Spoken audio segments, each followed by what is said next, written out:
పిల్లలు, ఈరోజు మనము బైబిల్లో ఉన్న ఒక గ్రేట్ హీరో గురించి చూసుకుందాం. మనందరికీ మోసెస్ స్టోరీ తెలుసు కదా. తను ఒక హీబ్రూ కదా.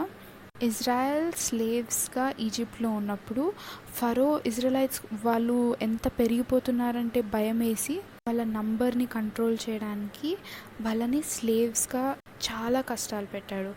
ఇంకా వాళ్ళ నంబర్ కంట్రోల్ కాకపోతే వాళ్ళ మేల్ చైల్డ్, ఇజ్రాయలైట్స్లో ఉన్న మేల్ చైల్డ్ అందరినీ చంపేమని ఆర్డర్స్ ఇచ్చాడు.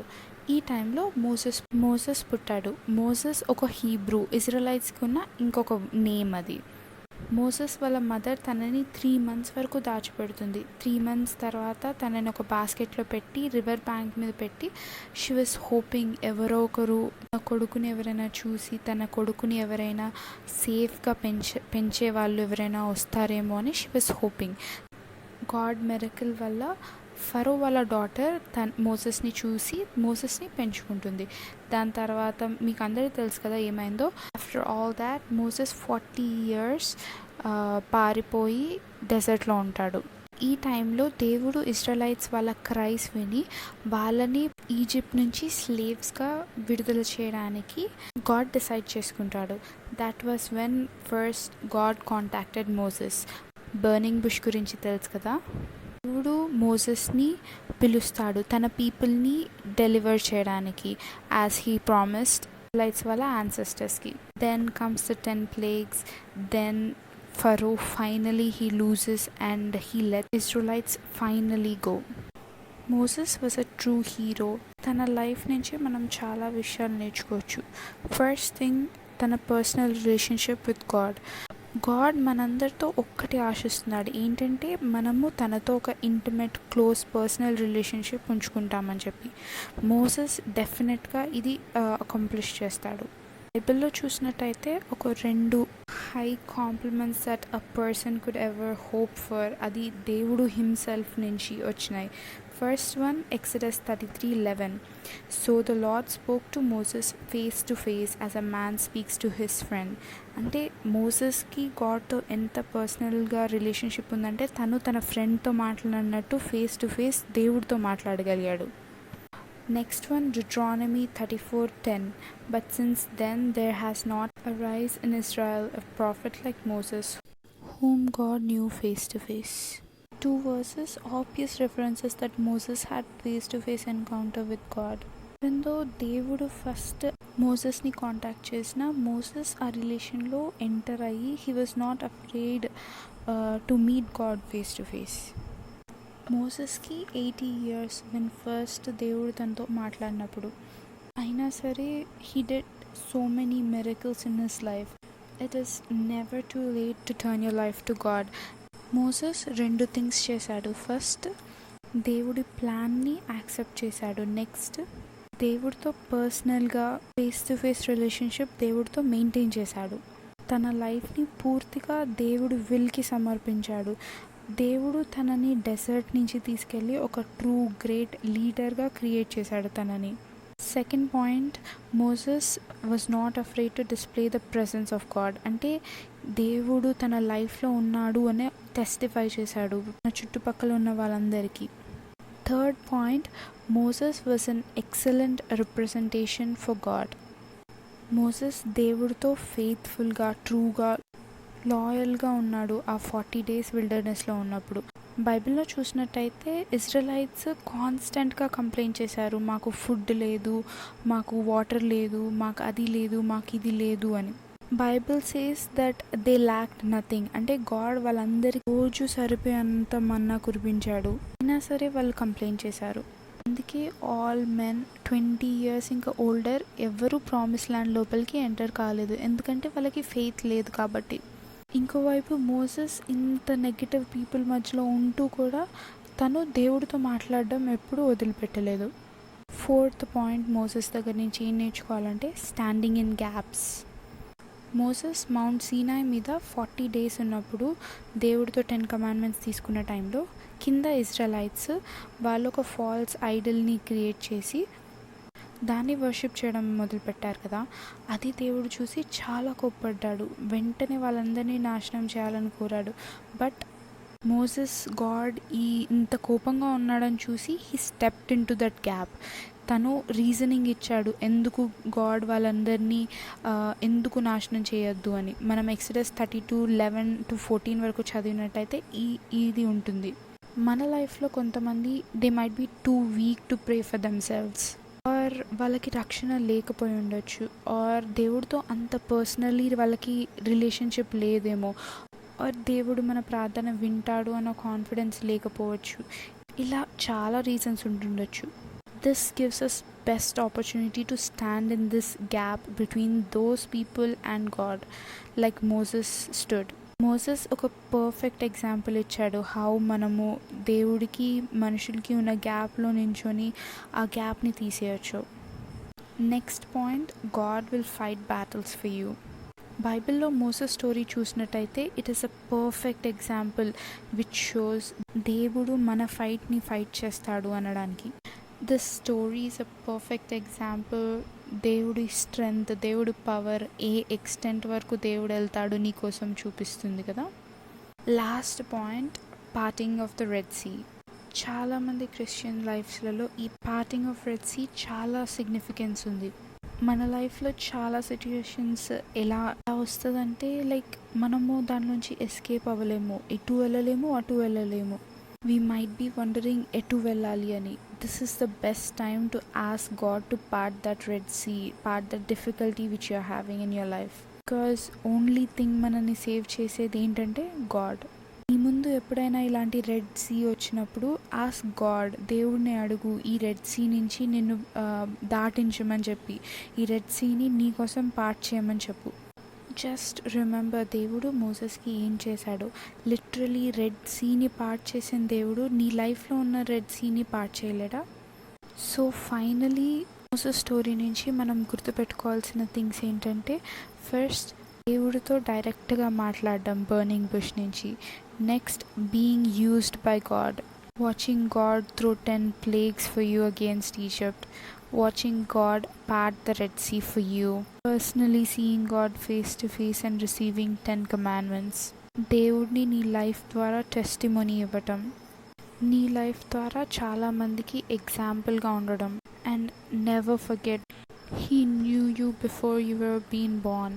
నీ తల్లి కడుపులో ఉన్నప్పుడే నీ లైఫ్లో ఉన్న ప్లాన్స్, నీ లైఫ్ కాలింగ్ ఏంటో దేవుడికి తెలుసు. సో మోసెస్ లాంటి గ్రేట్ పీపుల్ని మన లైఫ్ మోడల్స్గా పెట్టుకొని we need to follow them, we need to follow the path they laid out for us.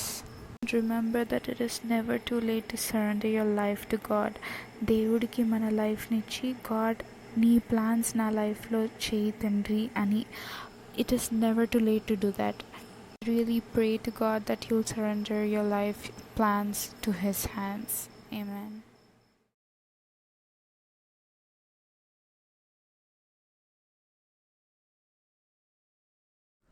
All right పిల్లలు, మరి బైబిల్ స్టోరీ అయిపోయింది, మెమరీ వర్స్ కూడా చూశారు కదా.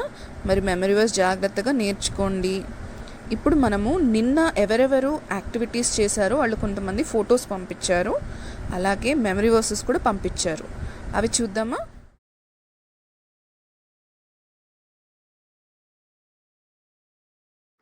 Good evening. Today's memory verse is from Proverbs 19:23. The fear of the Lord tendeth to life, and he that hath it shall abide satisfied. He shall not be visited with evil. Thank you.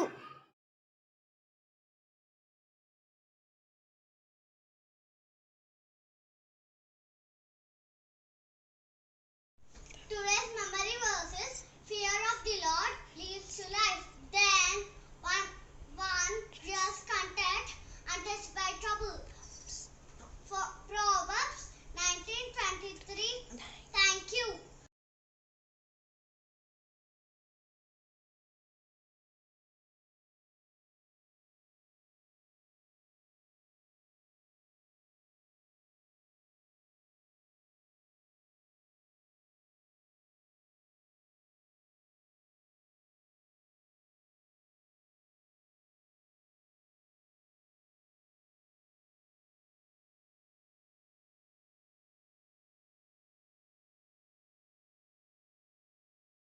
Praise the Lord. Today's memory verse, 1 Samuel 23rd, 18th verse. And they two made a convenient before the Lord, and David abode in the wood, and Jonathan went to his house. Amen.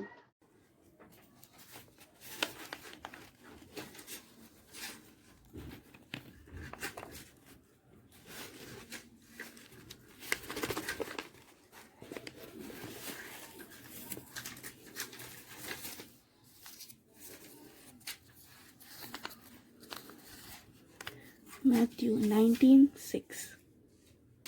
Matthew 19:6.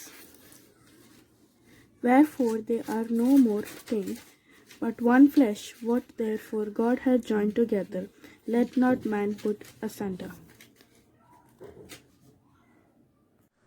చూసారు కదా పిల్లలు, అవి మీ friends చేసిన యాక్టివిటీస్ది photos and memory versus. మరి మీరు కూడా మీ friends లాగా బాగా మెమరీ వర్సెస్ నేర్చుకొని యాక్టివిటీస్ చేసి ఫొటోస్ పంపించండి. మరి మీ మెమరీ వర్స్ వాయిస్ రికార్డింగ్స్ పంపించండి. మేము నెక్స్ట్ డే వీడియోలో పెడతాం. అలాగే ఇవాళటి యాక్టివిటీ ఏంటో చూద్దాం. రైట్ పిల్లలు, మరి యాక్టివిటీ చూసారు కదా. ఇవాళటి యాక్టివిటీ మీరు చేసి దాని ఫొటోస్ పంపించండి. అలాగే ఇవాళటి మెమరీ వర్స్ కూడా మీరు కంటత పట్టి దాని రికార్డింగ్ కూడా పాస్టర్ ఆంటీ ఫోన్కి పంపించండి. ఇప్పుడు ఒక నంబర్ కనిపిస్తుంది కదా, ఆ నంబర్కి పంపించండి. ఓకేనా? అవి నెక్స్ట్ డే మన వీడియోలో చూపిస్తాం. Children, second group activity. ఈ యాక్టివిటీ మనము చిన్న కావాల్సినవి ఏంటంటే కలర్ షీట్స్, తర్వాత మీ దగ్గర ఐస్ క్రీమ్ స్టిక్స్ అంటే ఐస్ క్రీమ్ పుల్లలు ఉంటే సరిపోతుంది. నా దగ్గర ఐస్ క్రీమ్ స్టిక్స్ లేవు, అందుకని నేను కార్డ్బోర్డ్ని అంటే మన నోట్బుక్కి కవర్ ఉండే కార్డ్బోర్డ్ని లైన్స్తో గీసుకున్నాను. చూడండి, ఇలా లైన్స్తో గీసుకున్నాను. గీసిన దాన్ని కట్ చేస్తే మనకు సన్న స్ట్రిప్స్ వస్తాయి. ఒకసారి చూడండి. 5 పీసెస్ కావాలి, ఇలాంటివి 5 పీసెస్ కావాలి. మీ దగ్గర ఐస్ క్రీమ్ స్టిక్స్ ఉంటే ఐస్ క్రీమ్ స్టిక్స్తో చేయండి. నా దగ్గర ఐస్ క్రీమ్ స్టిక్స్ లేవు, అందుకని నేను కార్డ్బోర్డ్ పైన మన నోట్బుక్ ఉండే అట్టని తీసుకొని దానిపైన ఇలా లైన్స్ గీసుకొని కట్ చేసుకుంటున్నాను. సో ఇలాంటివి 5 పీసెస్ కావాలి. కట్ చేశాక ఇదిగోండి ఇలా ఉంటుంది. ఓకే, ఇలాంటివి 5 స్ట్రిప్స్. తర్వాత దానికి మళ్ళీ మీ మమ్మీ హెల్ప్ తీసుకోండి. టిక్లీస్, బటన్స్ కానీ లేదా ఎనీ కలర్ బీడ్స్, పూసలు ఇలాంటివన్నీ కూడా మీరు తీసుకోండి. తర్వాత గ్లూ అండ్ స్కెచ్ ఉంటే సరిపోతుంది.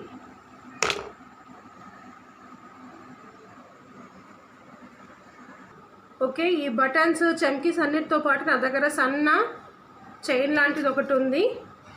నేను దీన్ని కూడా యూస్ చేశాను. ఓకే, మీ దగ్గర ఏదైనా చైన్ పాతవి కానీ ఉంటే చేయండి, లేకున్నా పర్వాలేదు, ఉన్న వాటితో చేయొచ్చు దీన్ని. ఓకే, ఇందాక మనము స్ట్రిప్స్ కట్ చేసుకున్నాం కదా అట్టతో, లేదంటే ఐస్ క్రీమ్ పుల్లలైనా పర్వాలేదు. ఇప్పుడు చూడండి, దాన్ని జస్ట్ హౌస్ షేప్లో పెట్టుకుంటున్నాం. చూడండి, కింద ఒకటి పెట్టాము, తర్వాత ఇటు సైడ్ అటు సైడు వర్టికల్గా, తర్వాత హౌస్ షేప్ మీ అందరికి వస్తుంది కదా. చూడండి, చాలా సింపుల్. ఇలా షేప్ ఒకసారి అడ్జస్ట్ చేసి చూసుకొని తర్వాత దాని ఆ అట్ట ముక్కల కింద గ్లూ పెట్టి పేపర్కి స్టిక్ చేయండి. చేసిన తర్వాత మీ దగ్గర ఉన్న టిక్లీస్ ఇవన్నిటినీ కూడా మీరు అతికించుకోండి.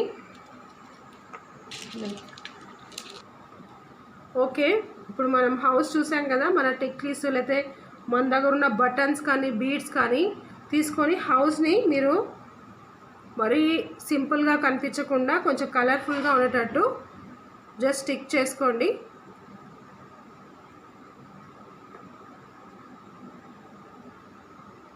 ఓకే, ఇలాగా మీ ఇష్టము. అక్కడక్కడ పెద్దవి, తర్వాత అక్కడక్కడ చిన్నవి ఇలా బ్యూటిఫుల్గా కనిపించేటట్టుగా స్టిక్ చేసుకోండి.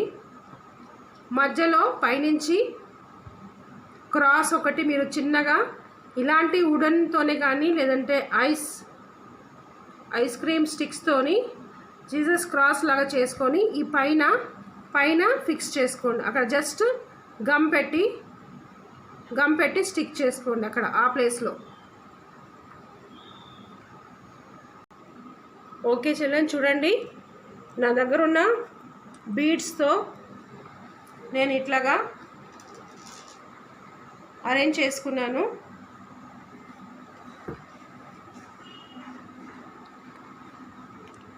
ఈ ఫ్లవర్స్, తర్వాత వైట్ కలర్ పూసలు, వైట్ బీడ్స్ గ్లూ పెట్టి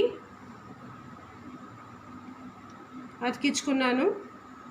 సో మీ దగ్గర ఏది అవైలబుల్ ఉంటే అవి పెట్టండి. సన్న చైన్ కూడా మీకు స్టిక్ చేసుకున్నది చూపిస్తాను. ఇదిగోండి సన్న చైన్, ఇటువైపు అటువైపు చూస్తున్నారు కదా. ఓకే, ఇప్పుడు మన యాక్టివిటీ వెనకాల ఉండే కాన్సెప్ట్ ఏంటంటే మనం రోజు ఒక వాక్యము నేర్చుకొని గుర్తుండిపోయేలాగా మన మైండ్లో ఫిక్స్ చేసుకోవాలి. కాబట్టి మనం వేసింది ఒక హౌస్, ఈ హౌస్లో ఒక వాక్యం రాసుకుంటున్నాము. Okay, as for me and my house we will serve the Lord. ఇది జోషువా 24:15లో ఉంది. సో నేనును నా ఇంటి వారును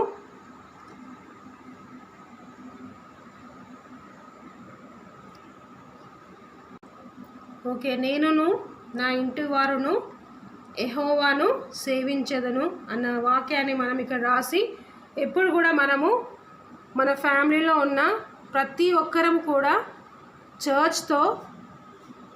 చర్చ్కి సంబంధించిన యాక్టివిటీస్తో, చర్చ్తో ఎప్పుడు మనము క్లోజ్గా ఉంటూ దేవునికి దగ్గరగా ఉండడానికి ట్రై చేయాలి. ఈ యాక్టివిటీ దానికి సంబంధించింది. సో ఇల్లులాగా చేసి ఇంట్లో ఉన్న వాళ్ళందరము కూడా ఎప్పుడు దేవుణ్ణి సేవించేలాగా మనము గుర్తుండాలి. ఎప్పుడైనా మర్చిపోయినట్టయితే మీరు ఈ వాక్యం చూస్తే వెంటనే గుర్తు తెచ్చుకోండి. సో ఈ యాక్టివిటీని ఈ విధంగా అందంగా చేసుకొని వాక్యం రాసి దీన్ని మీ చర్చ్ గ్రూప్కి వాట్సాప్ చేయండి. సో డే 5 ఎండ్ అయిపోయింది. మరి అందరం కళ్ళు మూసుకొని ప్రేయర్ చేసి ఎండ్ చేద్దాం. ఓకేనా? కళ్ళు మూసుకోండి అందరూ. యేసయ్యా, మాకు ఈరోజు ఇచ్చినందుకు థ్యాంక్ యూ. మేము ఇంత మంచి స్టోరీస్ విన్నందుకు థ్యాంక్ యూ. మేము ఈ స్టోరీస్ అన్నీ గుర్తుంచుకొని, మెమరీ వర్సెస్ గుర్తుంచుకొని, పాటలు గుర్తుంచుకొని మిమ్మల్ని ప్రేజ్ చేస్తూ మీ పిల్లలుగా ఉండేటట్టు హెల్ప్ చేయండి. మాకు ఈ స్టోరీస్ చెప్పిన టీచర్స్ గురించి ప్రేయర్ చేస్తున్నాం, వాళ్ళని బ్లెస్ చేయండి. అలాగే మా ఫ్యామిలీని, ఫ్రెండ్స్ని అందరినీ మీరే బ్లెస్ చేసి మంచి హెల్త్ ఇచ్చి ప్రొటెక్ట్ చేయండి. మా దేశం కోసం పాటుపడే ప్రతి ఒక్కరిని బ్లెస్ చేయండి. డాక్టర్స్ని, హెల్త్ కేర్ వాళ్ళని, హాస్పిటల్ ఎంప్లాయీస్ని, పోలీస్ వాళ్ళని, ఆర్మీ వాళ్ళని అందరినీ మీరే బ్లెస్ చేసి ప్రొటెక్ట్ చేయండి. మీరే మా అందరినీ కాపాడండి గాడ్. ఈ ఆపర్చునిటీ ఇచ్చినందుకు మళ్ళీ మీకు thank you. In the name of lord Jesus Christ I pray, amen. All right పిల్లలు, సీ యూ టుమారో. బాయ్.